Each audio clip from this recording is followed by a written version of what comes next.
नमस्कार जी सभी को। I welcome you all in the next video. रुकी रुकी सी ज़िंदगी, रुकी रुकी सी थी ज़िंदगी, झट से चल पड़ी। मुझे ज़िंदगी नहीं कहना चाहिए, मुझे सीरीज़ कहना चाहिए। जैसे कि मैंने पिछले जो वीडियोस थे उनके अंदर बात करी, वहाँ हमने कंडेंस्ड मैटर फिज़िक्स की जो रुकी रुकी सी सीरीज़ थी उनको धक्का मारना शुरू किया कि भैया अब चलो। So exactly in the same way आज हम चलाने जा रहे हैं उस सीरीज़ को जो काफ़ी देर से रुकी पड़ी थी, इलेक्ट्रोस्टैटिक्स। सो इलेक्ट्रोस्टैटिक्स की कड़ी दर कड़ी की अगर हम बात करें तो हम लोग रुके थे इक्विपोटेंशियल सरफेसेस पे। सो जो नेक्स्ट डिस्कशन करनी बनती है वो है electric potential due to quadrupole. Pole क्या चीज़ है? Pole means end. जर्मनी में सेकेंड वर्ल्ड वॉर का टाइम था तो जर्मनी से पोलैंड को अलग कर दिया गया था। वो इसलिए किया गया था कि ये जो रीजन था this was famous for the luxurious life. लोग वहाँ अक्सर छुट्टियाँ स्पेंड करने जाते थे, उसको सेपरेट कर दिया कि भैया ये एक एंड पर चला गया है। वहीं से पोल वर्ड ओरिजिनेट हो गया कि जिस चीज़ को दरकिनार कर दिया जाए कि जा जा तू जा साइड पर हो जा, उसके लिए पोल वर्ड यूज़ कर लिया जाता है। आप लोगों ने इलेक्ट्रिक डायपोल को अच्छे से पढ़ रखा है, अदरवाइज इसी सीरीज़ के जो पिछले लेक्चर्स हैं वहाँ पर इलेक्ट्रिक डायपोल की बड़ी डिटेल में बात की गई है, आप लोग वहाँ जाकर उसको देख सकते हैं। So today we are going to discuss electric multipoles. एक टर्म रहती है इलेक्ट्रिक मल्टीपोल। इससे पहले कि हम इलेक्ट्रिक पोटेंशियल ड्यू टू क्वाड्रपोल की बात करें, you must know about electric multipole. Electric means charges की बात है, and if a system contains more than one charges then we call it electric multipoles. multi मतलब ज़्यादा और pole मतलब end। उन ends पे क्या है? चार्जेस रखे हुए, छोटे छोटे प्यारे प्यारे क्यूट से चार्जेस रखे हुए हैं। So if more than one charges are separated by a finite distance then the system is termed as electric multipole. और जो general term रहती है number of poles in a multipole, number of poles in a multipole is equal to 2 raised to power n। क्योंकि जोड़ा pair में बात होगी, couple में फूटा मन में लड्डू फूटा। यहाँ पर चार्जेस का कपल है plus q and minus q, दो चार्जेस का एक पेयर रहता है, इसी वजह से पावर n है। If and this n is a positive integer and we call it order of multipole. If this n is equal to 0, अगर n की वैल्यू 0 हो जाती है, 2 रेज टू पावर 0 मीन्स 1, तो उसको हम बोलते हैं monopole. So for monopole n की वैल्यू क्या रहती है? 0। And if n is equal to 1 तो यहाँ हो जाएगा 2 पावर 1, इट मीन्स उसको हम बोलेंगे dipole. Its order is 2, so we will call it dipole. And if n is equal to 2, n की वैल्यू अगर आप 2 कर देंगे, 2 raise to power 2 means 4, there will be 4 charges, तो हम उस सिस्टम को बोलेंगे quadrupole. We will call it quadrupole. तो इसी तरीके से ये सीरीज़ आगे चलती रहती है, चलती जाएगी, कड़ी दर कड़ी जुड़ती जाएगी। So we have to focus on this term electric quadrupole. Electric quadrupole is an arrangement of two equal and opposite dipoles separated by a finite distance.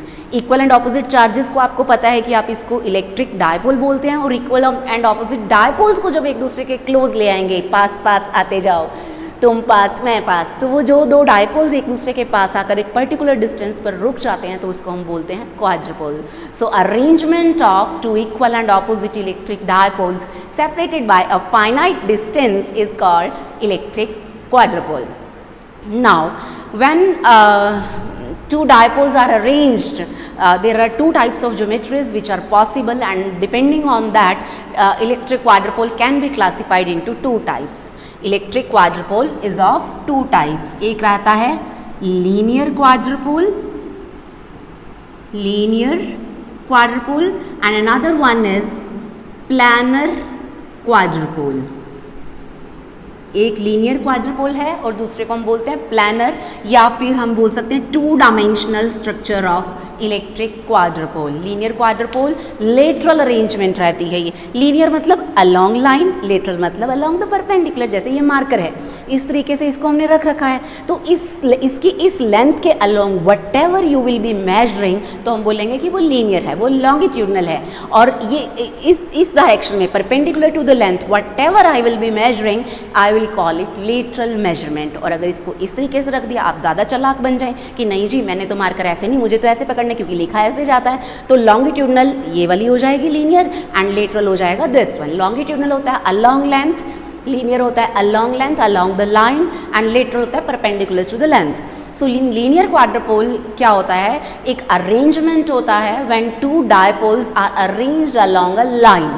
When two dipoles are arranged along a line, we call the geometry as linear dipole। एक ये minus Q रहा, एक ये plus Q रहा, मैंने दोनों के and से एंड को जोड़ दिया, इन दोनों में यहाँ पर प्यार मोहब्बत हुई, ये दोनों आपस में जुड़ गए, तो इस अरेंजमेंट को I can write minus Q यहाँ पर प्लस 2q। तो ये जो ज्योमेट्री है दिस वन, इसको हम बोलते हैं लीनियर क्वाड्रपोल। आप चाहें तो उल्टा भी लिख सकते हैं, किसी का मन करे कि नहीं जी मुझे तो प्लस क्यू एंड्स पर रखने हैं, यहाँ पर माइनस 2q रखना है, एल डिस्टेंस इनके बीच में, एल डिस्टेंस इनके बीच में, and total distance is 2l, यहाँ पर भी 2l, यहाँ पर भी 2l। So this geometry is termed as linear quadrupole. Exactly same अगर मैं बात करूँ प्लानर क्वाड्रपोल की या 2D क्वाड्रपोल की, when two dipoles are arranged in a plane or they have lateral arrangement, then we call the system as planar quadrupole। like एक dipole आपका कुछ इस तरीके से पड़ा है, माइनस क्यू प्लस क्यू, दूसरा डायपोल उसी प्लेन में, उसके साथ आगे जाके उस लाइन में नहीं, in the same plane, not along the line, collinear नहीं रहेंगे, ये को प्लानर रहेंगे। ये माइनस क्यू है, इसको बैलेंस करने के लिए प्लस क्यू है, बैलेंस करने के लिए माइनस क्यू को बैलेंस करने के लिए plus q. So this arrangement is called electric quadrupole. अब कोई ज़्यादा शरारती तत्व बैठा हो, वो कहेगी जी कि मुझे तो ऐसे नहीं रखने, मुझे तो डायपोल्स को ऐसे रखना है, you can write, you can keep it like this. Like जो प्लानर डायपोल है वो ऐसे भी पड़ा हो सकता है, ओनली थिंग इज कि एक सिंगल प्लेन में रहेंगे। So minus Q plus q minus q. So this was all about the introduction of electric quadrupole. Electric multipole क्या होता है हमने आपको समझाया, इलेक्ट्रिक क्वाड्रपोल क्या होता है हमने आपको समझाया। अब हम आपको ये भी समझाएंगे कि electric potential due to quadrupole किस तरीके से कैलकुलेट करना है। Let's move on. So we are going to start with our topic electric potential due to quadrupole. अब इलेक्ट्रिक पोटेंशियल मेजर करना है, क्वाड्रपोल की वजह से मेजर करना है, तो दोनों में से कोई एक तो उठाना ही पड़ेगा, किसी एक का साथ तो देना ही पड़ेगा। सो हम चलते हैं अपने उसी टॉपिक पर जिसकी हमने शुरू में बात करी थी, electric potential due to a quadrupole. मैं बोलती जाऊंगी, आप लिखते जाइए, and in the very end of this video you will be having notes in your hands. तो आप लोगों को सबसे पहले यहाँ पर बात करनी है, कॉन्सेप्ट नेम लिखना है कि किस कॉन्सेप्ट से हमें आगे चलना है। So you will be writing electric potential due to quadrupole can be found by using the principle of superposition for electric potential. Electric potential एक स्केलर क्वांटिटी है, तो स्केलर क्वांटिटी के लिए हमें क्या करना है, प्रिंसिपल ऑफ सुपरपोजिशन यूज करना है। After that you will consider a linear quadrupole containing charges plus q minus 2q, यहाँ लिख देती हूँ आपको इजी रहेगा, minus 2q and plus q at points A, O, B along a line. And suppose distance, magnitude of distances between these are L and 2L is the overall distance. So suppose P be the observation point at a distance r from this central location at an angle theta. And suppose distance of P from this charge present at A is R1 and that of charge at B is R2. ये हमने अपनी situation मान ली है, P observation point है, R1 distance इसका A plus Q से है, R2 distance इसका प्लस Q से है, और माइनस 2Q से इसका डिस्टेंस है R। And if this angle is theta, मुझे पता है ये एंगल हो जाएगा 180 minus theta. So this is my diagram नहीं, पोटेंशियल की डायग्राम, सिस्टम की डायग्राम. अब आपको किसी चोर से, किसी लुटेरे से बचना है. कोई दुश्मन है, इधर बैठा उधर बैठा उधर बैठा, आप लड़ाई में गए हैं, लड़ाई में उधर दुश्मन है, अपने आप को उधर से बचाइए. इधर दुश्मन है, अपने आप को इधर से बचाइए. सामने दुश्मन है, उधर से बचाइए. So exactly same. अगर ये P पर ऑब्जर्वेशन पॉइंट है, ये P ऑब्जर्वेशन पॉइंट, इसके दुश्मन A, O और B तीन हैं. पोटेंशियल तीनों का कैलकुलेट करना पड़ेगा, तीनों का इफेक्ट इस पर लेना पड़ेगा. So electric potential at point P due to charge present at A is 1/4 pi epsilon naught. Charge है Q डिवाइडेड बाय डिस्टेंस है R1. हमें चाहिए होता है magnitude because potential is scalar quantity. So similarly potential at point P due to charge present at O. O पर जो charge present है that is -2Q. So 1/4 pi epsilon naught -2Q upon R. Similarly, potential at P due to B is 1/4 pi epsilon naught. Charge है Q and its magnitude of distance is R2. ये तीनों potentials हैं. After that you will write according to principle of superposition total potential at point P will be given by V is equal to the scalar sum of all these three terms. So let us substitute the values of these three. 1/4 pi epsilon naught Q by, मैं बिना vector के लिख दूँ, नाराज़ तो नहीं होंगे आप? होंगे, मैं तो भी लिखूँगी. सो ये माइनस यहाँ पर आ गया है, -1/4 pi epsilon naught 2Q by R plus 1/4 pi epsilon naught Q by R2. अब जो जो टर्म कॉमन है उसको हम बाहर ले लेते हैं. हमें पता है दो घरों का भेदी दोनों घरों से बाहर निकाल दिया जाता है. सो Q can be expelled out of the bracket and similarly 1/4 pi epsilon naught. So we are left with 1/R1 minus 2 by R plus 1 by R2 is my expression for potential. Let us suppose this is equation number 1. इस equation को मैं कहीं side पर लिख दूं क्योंकि इसकी हमें ज़रूरत पड़ेगी. जिस चीज़ की हमें ज़रूरत पड़ती है उसको हम इरेज नहीं करते हैं. सो 1/4 pi epsilon naught Q हमने बाहर निकाला, 1/R1 minus 2 by R plus 1 by R2 was my equation number 1. इसकी मुझे ज़रूरत पड़ेगी. Let us erase all this. पुराना मिटेगा तो नया आएगा, पुराना जाएगा तो नया आएगा, लेकिन दिमाग से किसी को बाहर नहीं निकालेगा. ऐसे ही आपको करना है. Now I am going to consider triangle AOP. इस ट्राइंगल के अंदर देखिए I will be using vector law. I will be using law of vector addition. हमें पता है ये -Q है प्लस Q है, तो इसका जो डायपोल मोमेंट है हमें पता है इस डायरेक्शन में होता है. तो इसकी एरो जो रहेगी डिस्टेंस की वो इधर से इधर -Q से +Q. सो इधर है इधर है इधर है. This is L, this is R1 and this is R. और हमें पता है according to triangle law of vector addition, if two vectors form the sides of a triangle in both in order and magnitude in the continuity, then third side taken in opposite order is the sum of rest of those two. दैट मीन्स ये दोनों continuity में जा रही हैं. सो in triangle AOP we are using vector law, triangle law of vector addition. R1 plus L vector is equal to R vector. आप लोग लिख सकते हैं. So from this I can get the value of R1 is equal to R vector minus L vector. अब यहाँ पर हमारा L इधर जा रहा है, यहाँ पर इधर जा रहा है. तो अगर मैं L वेक्टर की बात करूँ तो ये हो गया. अब ये R vector minus L vector, आप लोगों को ये पता है कि वेक्टर अलजेब्रा में वेक्टर सब्ट्रैक्शन जैसी कोई टर्म नहीं होती है. हम वेक्टर्स को किस तरीके से हैंडल करते हैं? R plus minus L vector. In this way we can tackle the situation. अब ये L वेक्टर है, अगर ये R वेक्टर है तो माइनस L वेक्टर ये वाला इस साइड वाला रहेगा. If this is angle theta between R vector and L vector, and R vector minus L vector के बीच में एंगल कौन सा रहेगा? 180 minus theta. So I am going to write the magnitude of this according to triangle law of vector addition.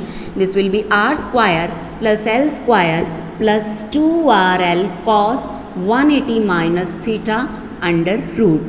So R1 is equal to R square plus L square. Cos 180 minus theta will be minus of cos theta. So it is minus 2RL cos theta. अगर मैं power 1/2 लिख दूँ, आप नाराज़ तो नहीं होंगे? आपको नाराज़ नहीं होना है. हमें वैल्यू चाहिए 1/R1 की. इक्वेशन नंबर 1 में देखिए. So it is 1/R1.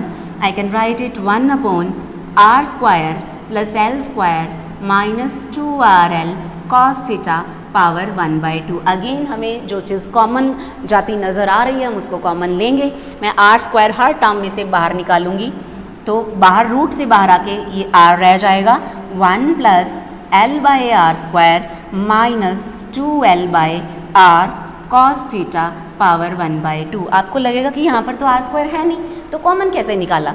तो देखिए, अगर कोई क्वांटिटी किसी क्वांटिटी में ना हो और हमें उसको उससे बाहर निकालना है तो उसको दे दीजिए और उससे ले लीजिए, लेना है।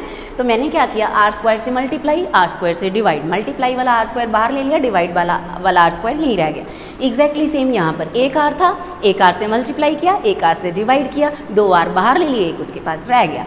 सो in this way we are here. अब मुझे क्या करना है, अगर मैं इसको इस तरीके से लिख लूँ कि 1/R और power 1 + L² R² minus 2L/R cos theta power -1/2, तो किसी को कोई प्रॉब्लम नहीं होनी चाहिए। अब मुझे पता है यहाँ पर हम वही केस आइडियलिटी वाला लगाएंगे, R is very very larger than L, जैसे हम डायपोल में लेते थे। R अगर L की बजाय बहुत ज़्यादा है तो ये टर्म्स 1 से छोटी हो जाएंगी। अगर ये टर्म्स 1 से छोटी हो जाएंगी so we will be using binomial theorem. हमें पता है बाइनोमियल थ्योरम क्या होती है, 1 + x पावर अगर n है and if this x is very very less then 1 we can expand the expression like 1 + nx + n × n-1 factorial 2x² and so on. ओ गिरने वाला था ये, कैच अच्छा है मेरा, प्रोजेक्टाइल मोशन अच्छे से पढ़ा है मैंने। तो देखिए ये वाली एक्सप्रेशन हम यहाँ पर इम्प्लीमेंट कर देते हैं। ये टर्म हमारा x रहेगा, ये टर्म हमारा n रहेगा, this is 1। So we will applying this, मैं यहाँ से इरेज कर देती हूँ, लास्ट टर्म लिखी रहने देती हूँ। ये वैल्यू थी हमारी 1/R1 की, so it will be 1/R1 + 1 minus because हमारी पावर -1/2 है, L² minus 2L/R cos theta. ये तो हो गई 1 + nx वाली टर्म। उसके बाद हमें लिखनी है n × n-1 बाय फैक्टोरियल 2, यहाँ पर n है हमारा -1/2, सो -1/2 × -1/2 -1 divided by 2 factorial, it will be 3/8। So +3/8 with in हमें करना है x का स्क्वायर, यानी कि हमारा x ये वाला था, सो L² + R² minus 2L/R cos theta इसका स्क्वायर एंड सो ऑन। सो इस ब्रैकेट को अब हमें एक्सपैंड करना है और हमें आगे आगे बढ़ते जाना है। मैं इस डायग्राम को इरेज कर देती हूँ ताकि ये कन्फ्यूजन क्रिएट ना करे। इसका काम ख़त्म हो गया है और इस एक्सप्रेशन का काम भी ख़त्म हो गया है। अब हम आगे चलते हैं। हमें इस अब यहाँ पर हम एक और अप्रॉक्सीमेशन यूज़ करेंगे because we know that this L/R is very very small. तो L³ L4/R4 terms will be negligible, so we will be neglecting L³ terms containing L³ terms containing L4/R4 and the higher powers. So by neglecting these terms we will get 1/R1 is equal to 1/R1 minus, मैं साथ ही साथ इस bracket को भी open कर देती हूँ, सो -1/2 L² minus minus हो गया प्लस 2 ने 2 को मार दिया, सो L/R cos थीटा। अब यहाँ जब आप इस स्क्वायर को ओपन करेंगे, इस स्क्वायर को ओपन करके फर्स्ट टर्म में आपका स्क्वायर आएगा, बाकी सारी टर्म्स क्यूब 4 पावर वाली होंगी। So I will be neglecting all those terms, तो मेरे पास रह जाएगा 3/2 L² cos² theta. Only this term I will be retaining and all of the जो नेक्स्ट टर्म्स है I am going to neglect those. तो अब यहाँ पर देखिए 1/R आपको कुछ कुछ दिख रहा है, ये और ये, यहाँ पर L² and 1/2 these terms can be taken common. So अगर 1 + L²/2R² अगर मैं कॉमन ले लूँ तो मेरे पास बच जाता है 3 cos² theta -1 + L/R cos theta. Suppose this is equation number 2। अब हमें वैल्यू चाहिए 1/r1 की आ गई, 1/r2 की वैल्यू भी चाहिए। Physics believes in approximations. Physics एक बहुत ब्यूटीफुल सब्जेक्ट है और इसकी ब्यूटी है कि आपको सेम मैथमेटिक्स एग्जामिनेशन में रिपीट नहीं करना होता है। We just avoid the repetitions. We believe in similarities, so using the same methodology हम लोग 1/r2 की वैल्यू निकालेंगे। और हमें पता है r1 और r2 में फ़र्क किस चीज़ का था, it was only direction. So मुझे पता है वो डायरेक्शन में चेंज आ जाएगा।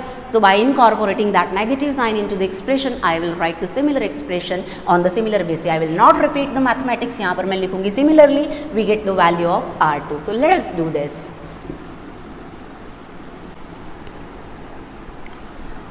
इसको फिर से इरेज कर देते हैं। एक्सप्रेशन अगली लिख रही है, पिछली को इरेज कर देते हैं, पिछली को रब कर देते हैं। So proceeding similarly we get the value of 1/r2 is equal to 1/r 1 plus l square by 2r square 3 cos square theta minus 1 minus l/r cos theta. Suppose this is equation number 3। Now we will have to substitute equation number 2 and 3 in equation number 1. उस 1 में हमें इनको put करवाना है। So I am going to write 1 q upon 4 pi epsilon naught।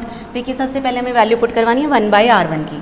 So 1/r 1 plus l square by 2r square 3 cos square theta minus 1 plus l/r cos theta. उसके बाद minus 2/r plus 1/r 1 plus l square by 2r square 3 cos square theta minus 1 minus l/r cos theta like this. अब मैं इसको भी erase कर देती हूँ। आप लोगों ने इसको नोट कर लिया होगा। एंड अब देखिए हमें क्या करना है, जस्ट रीअरेंजमेंट। बाबा रे बाबा, इतनी बड़ी इक्वेशन, कोई बात नहीं, खतरों से खेलना फिजिक्स वालों को आता है। इक्वेशन सिंपलर है। आप जस्ट इसको ओपन करिए 1/r, अगेन हर टर्म के अंदर हम इसको भी एक्सपेल आउट कर देते हैं। सो इस r को भी निकालिए बाहर। सो 1/4 pi epsilon naught q by r। With in bracket हमारे पास क्या बचा, 1 plus l square by 2r square 3 cos square theta minus 1 plus l/r cos theta minus 2, ये r गया, ये वाला 1/r भी गया, plus 1 plus l square by 2r square 3 cos square theta minus 1 minus l/r cos theta. कुछ दिमाग की बत्ती जगी, कुछ टर्म्स कटेंगी, कुछ टर्म्स कैंसिल होंगी और कुछ टर्म्स ऐड होंगी। साफ साफ दिख रहा है इसने इसको मार दिया, क्योंकि एक मयान में दो तलवारें नहीं रहती हैं। इसी तरीके से ये 1 + 1 2 बना और ये है हमारे पास -1। अब ये दोनों टर्म सिमिलर हैं, 2 टाइम्स करेंगे तो 2 से 2 कैंसिल हो जाएगा। So we are left with 1/4 pi epsilon naught q by r l square by r square 3 cos square theta -1। अब हम अपने गंतव्य, अपने डेस्टिनेशन के बहुत ही ज़्यादा नज़दीक जाते हुए, अब मैं इसको l स्क्वायर को भी अगर बाहर ले लूँ और r स्क्वायर को भी बाहर ले लूँ, it is 1/4 pi epsilon naught q into l square by r cube 3 cos square theta -1। ये मेरे पास टर्म आ गई है। कुछ रहा कि कुछ गायब हुआ। तो अब देखिए, अब मैं क्या करूं, अगर मैं इस एक्सप्रेशन को 2 से मल्टीप्लाई कर दूं और 2 से ही डिवाइड कर दूं, expression will remain unchange. So our next step is multiplying and dividing this expression by 2। 2 से मैंने एक्सप्रेशन को मल्टीप्लाई किया और डिवाइड किया, तो v is equal to 1/4 pi epsilon naught 2q l square by 2r cube 3 cos square theta -1 will be my expression. अब यहाँ पर जो ये टर्म है product 2q into L square, this is quadrupole movement. Product आप कह सकते हैं कि चार्जेस का मैग्नीट्यूड हो गया और एरिया की डायमेंशन हो गई, दोनों को जो मल्टीप्लाई किया we get quadrupole movement. The term 2q l square is called quadrupole movement।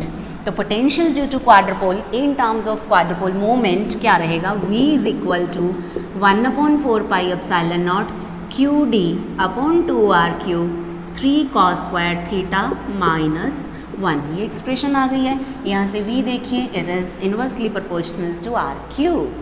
So potential due to a linear quadrupole varies inversely as cube of the distance of the observation point from the central location of linear dipole। senior dipole नहीं, linear dipole। senior dipole भी कह सकते हैं। Electric dipole जो हमने पढ़ा था वो बेचारा बच्चा था, अब क्वाड्रपोल सीनियर डायपोल हो, सीनियर डायपोल नहीं सीनियर क्वाड्रपोल बोलना चाहिए।